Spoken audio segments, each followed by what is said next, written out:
Hello my dear friend, मैं Prince आपका अपने YouTube channel study made smart पे स्वागत करता हूं।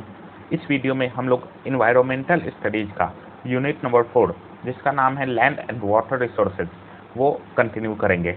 आज का हमारा टॉपिक है रिन्यूएबल वाटर रिसोर्सेज। आज के लेक्चर में हम लोग वाटर रिसोर्सेज के बारे में डिस्कशन करेंगे। तो चलिए शुरू करते हैं।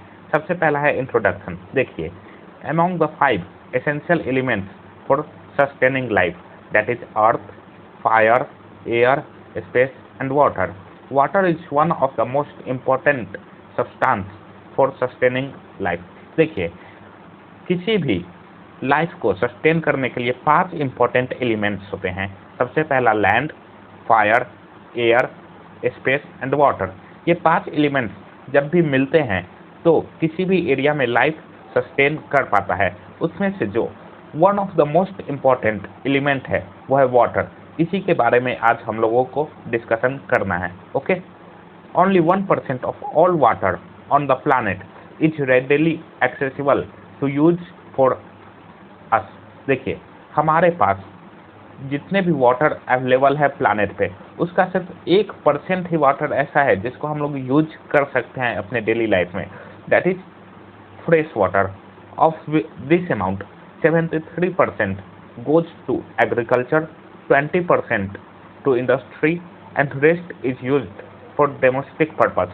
And जितना भी देखिए हमारे अर्थ पे टोटल 100% पानी है, इसका सिर्फ 1% ही हम लोग यूज कर पाते हैं, यूज करने लायक है, जिसका भी 73% एग्रीकल्चर में यूज कर लिया जाता है एंड 20% इंडस्ट्री में यूज कर लिया जाता है। मीन्स 93% वाटर सिर्फ एग्रीकल्चर एंड इंडस्ट्री में ही यूज कर लिए जाते हैं एंड बाकी जो बचे 7% सिर्फ वही पानी डोमेस्टिक पर्पस के लिए, डोमेस्टिक यूज के लिए बच जाते हैं। ओके, इसके बाद आपको एक नोट बतलाया गया है। The global distribution of water resource reveals that less than 3% of total quantity is fresh water. देखिए, हमारे प्लानेट पे जितना भी वाटर है उसका सिर्फ 3% वाटर ही ऐसा है जो कि फ्रेश वाटर है। बाकी जो वाटर है वो ओशियंस में प्रेजेंट है, दैट इज वो सैलिन वाटर है जिनको कि हम लोग डेली लाइफ में यूज नहीं कर सकते हैं। Okay, a breakup of total fresh water among various resources and its availability is shown in the given table। देखिए, जितना भी फ्रेश वाटर हमारे प्लानेट पे अवेलेबल है उसके बारे में आपको आगे आने वाले स्लाइड में एक टेबल दिया गया है, उसमें आप लोगों को बतलाया गया है। तो चलिए देखते हैं हमारे अर्थ पे कितना फ्रेश वाटर अवेलेबल है। देखिए, हमारे अर्थ पे जितना भी फ्रेश वाटर है उसका 80% वाटर फ्रोजन फॉर्म में है। ओके, एंड उसमें से कुछ भी हम लोग यूज नहीं कर पाते हैं। मीन्स जो भी वाटर ग्लेशियर्स में है उसको हम लोग यूज नहीं कर पाते हैं। हालांकि वो फ्रेश वाटर है फिर भी हम लोग उसको यूज नहीं कर पाते हैं। बाकी के जो 20% वाटर बचे उसमें से कुछ वाटर लेक्स में है, कुछ सॉइल्स के अंदर है, मीन्स ग्राउंड वाटर है, कुछ रिवर्स में है, कुछ एटमॉस्फेयर में है, कुछ बायोलॉजिकल जो हमारे बॉडी में एक्टिविटी होती है तो हमारे बॉडी में भी वाटर है, तो कुछ वाटर उसमें है एंड बहुत सारा वाटर ग्राउंड के अंदर है। ओके, सो देखिए कितना कितना वाटर किस स्टेट में है।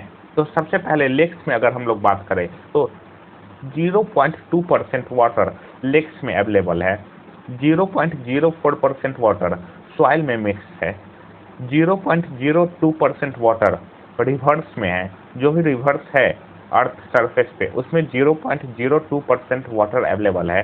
एटमॉस्फेयर में 0.02% वाटर अवेलेबल है। यहाँ पे गौर करने वाली बात यह है कि एटमॉस्फेयर में ही क्लाउड्स आ जाते हैं। ओके, सो ये जो एटमॉस्फेयर में 0.02% वाटर है ये क्लाउड्स इंक्लूड करके ये वाटर है। ओके, उसके बाद बायोलॉजिकली मीन्स हमारे बॉडी के अंदर 0.001% वाटर हमारे बॉडी के अंदर प्रेजेंट है एंड इस 20% का मीन्स इसका 100% का 19.7% वाटर ग्राउंड के अंदर है। मीन्स ग्राउंड वाटर है वो 19.7%। ओके, अगर हम लोग उसके अवेलेबिलिटी के बारे में बात करें, उसको हम लोग किस तरीके से यूज कर पाते हैं, तो लेक्स का जितना भी वाटर है उसका हम लोग 1% यूज कर पाते हैं। मीन्स हम लोग जितना भी वाटर यूज करते हैं उसका 1% वाटर हम लोग कहाँ से लेते हैं, लेक्स से लेते हैं। 0.2% वाटर हम लोग सॉइल से लेते हैं, 0.1% वाटर रिवर्स से लेते हैं, 0.1% वाटर एटमॉस्फेयर से लेते हैं, 0.005% वाटर हमारे बॉडी से बायोलॉजिकल एक्टिविटीज से जो भी वाटर रिलीज होते हैं उससे लेते हैं। एंड हम लोग जितना भी वाटर यूज करते हैं उसका 98.4% वाटर हम लोग ग्राउंड से निकालते हैं। जितना भी हम लोगों का वाटर यूज में आता है उसका मैक्सिमम पोर्शन हम लोग ग्राउंड वाटर से ही यूटिलाइज करते हैं। ओके, आई होप आपको ये क्लियर होगा कि हमारे प्लानट पे किस किस जगह पे कितना वाटर प्रेजेंट है, फ्रेश वाटर कितना प्रेजेंट है, एंड हम लोग किस तरीके से हम लोग का जो नीड है फ्रेश वाटर का वो फुलफिल होता है। ओके, नाउ उसके बाद हम लोगों को एक नोट दिया गया है, the total amount of fresh water is more than enough to meet the present and future needs of human civilisation, but due to its uneven distribution and wide seasonal fluctuations water storage is a major problem. देखिए, हम लोगों को बतलाया गया है कि हमारे पास जितना भी फ्रेश वाटर प्रेजेंट है वो काफ़ी है हमारे present as well as future needs को पूरा करने के लिए। लेकिन प्रॉब्लम कहाँ आ जाती है? प्रॉब्लम यहाँ आती है कि जो वाटर का डिस्ट्रीब्यूशन है हमारे अर्थ पे वो इक्वल नहीं है, वो सेम नहीं है हर जगह। कहीं पे ज़्यादा पानी है तो कहीं पे कम पानी है, एंड साथ ही साथ जहाँ पे पानी है वहाँ पे बहुत ही ज़्यादा सीजनल फ्लक्चुएशंस आते हैं। कभी कभी किसी एरिया में बहुत ज़्यादा पानी हो जाता है जिसके कारण कि फ्लड आ जाता है, बाढ़ आ जाता है, एंड कहीं कहीं किसी किसी सीजन में बहुत कम पानी हो जाता है जिसके कारण कि सूखा पड़ जाता है। तो ये हमारे पास वाटर स्टोरेज का एक मेजर प्रॉब्लम सामने आ जाता है, जबकि हमारे पास जितना भी वाटर प्रेजेंट है वो मोर देन इनफ है, वो काफ़ी है हमारे present as well as future needs को पूरा करने के लिए। ओके, आगे आप लोगों को वाटर साइकिल के बारे में डिस्कशन किया गया है। वाटर साइकिल क्या होता है? The movement of water among different forms is called water cycle. हमारे एटमॉस्फेयर में वाटर मूव करता है डिफरेंट फॉर्म्स में। पहले वो लिक्विड में होता है, दैट इज वो रिवर्स एंड ओशियंस में होता है, फिर वो क्लाउड्स बनते हैं, अगेन वो अर्थ पे आ जाते हैं एज रेनफॉल एंड स्नो। सो ये जो मूवमेंट ऑफ वाटर है अमॉन्ग डिफरेंट फॉर्म्स, इसी को वाटर साइकिल कहा गया है। उसके बाद हम लोगों को important phenomena in water cycle discussion किया गया है। देखिए, वाटर साइकिल के बारे में हमने डिटेल में अपने प्रीवियस लेक्चर्स में डिस्कशन किया है, इसलिए हम लोग उसके बारे में यहाँ पे डिटेल में डिस्कशन नहीं कर रहे हैं। अगर आप लोगों को वाटर साइकिल में डिटेल में देखना है वाटर साइकिल के बारे में तो आप लोग प्रीवियस लेक्चर्स देख सकते हैं। ओके, यहाँ पे आप लोगों को बस कुछ इंपॉर्टेंट फेनोमेनन्स के बारे में बताया जाएगा। ओके, फिर भी यहाँ पे ब्रीफ में कुछ वाटर साइकिल के बारे में डिस्कशन किया गया है, जिसको समझे बिना कि जितने भी वाटर साइकिल में फेनोमेनन्स होते हैं, जितने भी एक्टिविटी होती है उनको समझा नहीं जा सकता है। सो एक ब्रीफ में वाटर साइकिल देखिए। The moisture enters the atmosphere by vaporisation of water.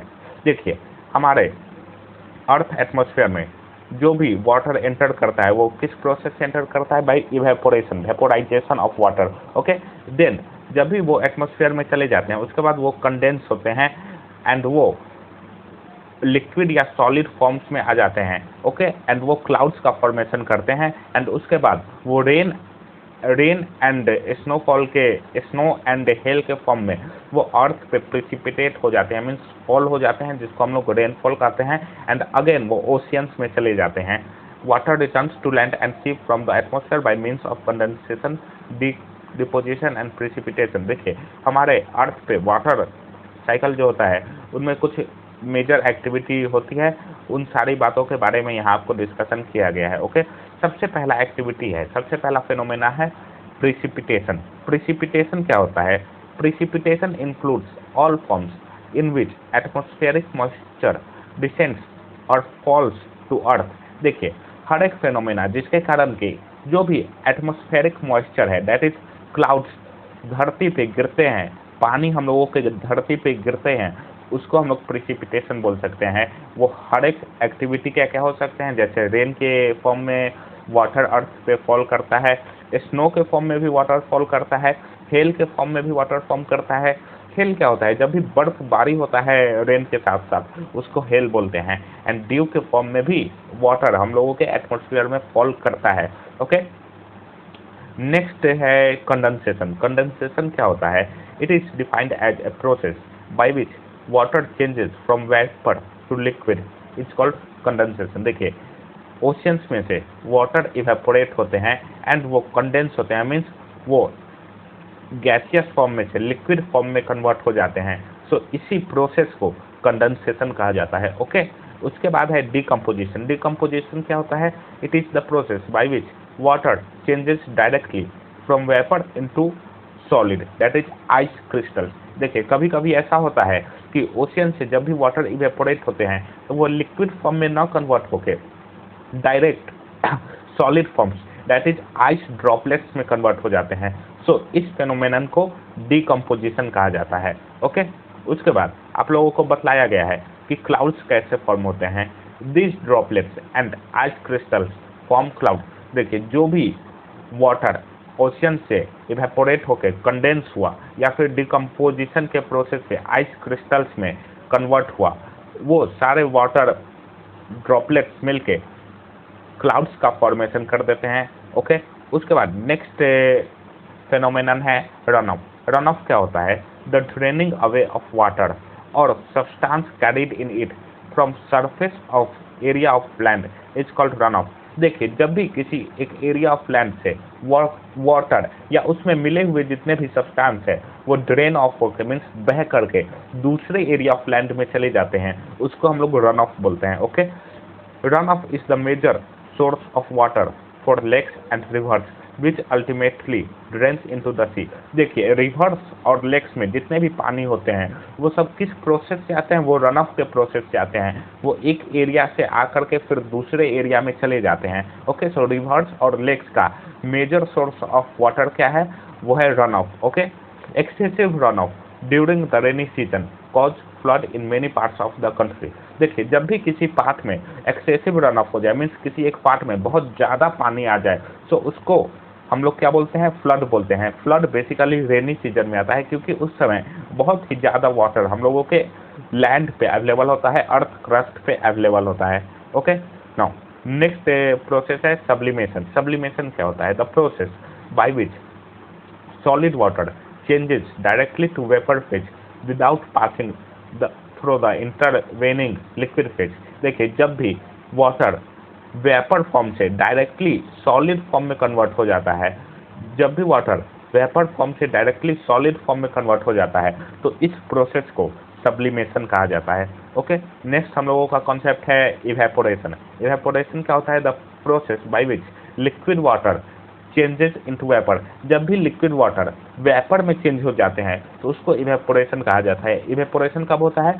जब भी ओशियंस में से वाटर एटमॉस्फेयर में जाते हैं तो वो लिक्विड वाटर वेपर में कन्वर्ट हो जाते हैं, इसको इवेपोरेशन कहा जाता है। ओके, नाउ नेक्स्ट है ट्रांसपिरेशन। ट्रांसपिरेशन क्या होता है? It refers to loss of water from plant leaves into the atmosphere. देखिए प्लांट्स भी एटमॉस्फेयर में वाटर रिलीज करते हैं, उस प्रोसेस को हम लोग ट्रांसपिरेशन कहते हैं। जब भी प्लांट लिप्स में से वाटर रिलीज होकर एटमॉस्फेयर में जाते हैं तो इस प्रोसेस को ट्रांसपिरेशन कहा जाता है। ओके, आई होप आपको ये क्लियर होगा। आप लोगों को बेसिकली जितने भी प्रोसेसेस इन्वॉल्व होते हैं वाटर साइकिल में उनके बारे में डिस्कशन किया गया है। अगर आप लोग वाटर साइकिल के बारे में डिटेल में देखना चाहते हैं तो आप हमारे प्रीवियस वीडियोज़ को रेफर कर सकते हैं। ओके, देखिए अब कुछ की डिफरेंसेस दिए गए हैं। बहुत सारे बच्चों को प्रॉब्लम हो जाता है इन सारे टर्म्स में, तो मैंने सभी के बारे में एक ही जगह पे आप लोगों को इकट्ठा करके दे दिया है। सबसे पहला है इवेपोरेशन।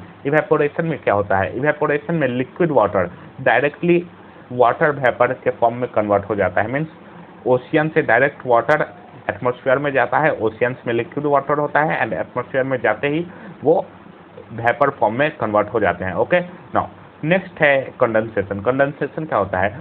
जब भी वाटर वेपर लिक्विड फॉर्म में कन्वर्ट होते हैं उसको कंडेंसेशन कहा जाता है। कंडेंसेशन कब होता है? जो भी वाटर इवेपोरेट हुए हैं वो एटमॉस्फेयर में वेपर फॉर्म में होते हैं एंड जब भी वो क्लाउड्स में जाते हैं तो वे लिक्विड फॉर्म में कन्वर्ट हो जाते हैं। इसी को कंडेंसेशन इसी समय होता है। ओके, उसके बाद है डिपोजिशन। डिपोजिशन कब होता है? जब भी वाटर वेपर सॉलिड फॉर्म में कन्वर्ट होते हैं तो उसको डिपोजिशन कहा जाता है। डिपोजिशन कब होता है? जब भी एटमॉस्फेयर में जो भी वाटर वेपर प्रेजेंट होते हैं वो जब क्लाउड्स में मिक्सअप होते हैं तो बहुत सारे वाटर उसमें लिक्विड फॉर्म में होते हैं, दैट इज कंडेंसेशन के प्रोसेस से जाते हैं एंड क्लाउड्स में बहुत सारे वाटर के अमाउंट आइस के फॉर्म में होते हैं, दैट इज वो डिपोजिशन के प्रोसेस से क्लाउड्स बनते हैं। ओके, उसके बाद है सब्लिमेशन। सब्लिमेशन क्या है? जब भी वाटर डायरेक्ट वाटर वेपर में चेंज हो जाए तो उसको सब्लिमेशन कहा जाता है। ये प्रोसेस कब होता है? जब भी क्लाउड्स ड्यू में कन्वर्ट होते हैं। ओके, तो इस केस में सब्लिमेशन होता है। ओके, नाउ नेक्स्ट है ट्रांसपिरेशन। ट्रांसपिरेशन कब होता है? जब भी लिप्स में से वाटर एटमॉस्फेयर में जाते हैं तो उस केस में ट्रांसपिरेशन होता है। ओके, नाउ नेक्स्ट है प्रेसिपिटेशन। प्रेसिपिटेशन क्या होता है? जब भी क्लाउड से वाटर अर्थ पे लैंड पे फॉल करते हैं, चाहे वो स्नो के फॉर्म में हो, चाहे वो रेन के फॉर्म में हो या फिर हेल के फॉर्म में हो, जब भी क्लाउड्स लैंड पे फॉल करते हैं तो उसको प्रेसिपिटेशन कहा जाता है। ओके, आज का वीडियो हम लोग यहीं रोकते हैं। आई होप आपको वीडियो पसंद आया होगा। अगर वीडियो पसंद आया है तो वीडियो को लाइक और चैनल को सब्सक्राइब जरूर कर दें। Thank you.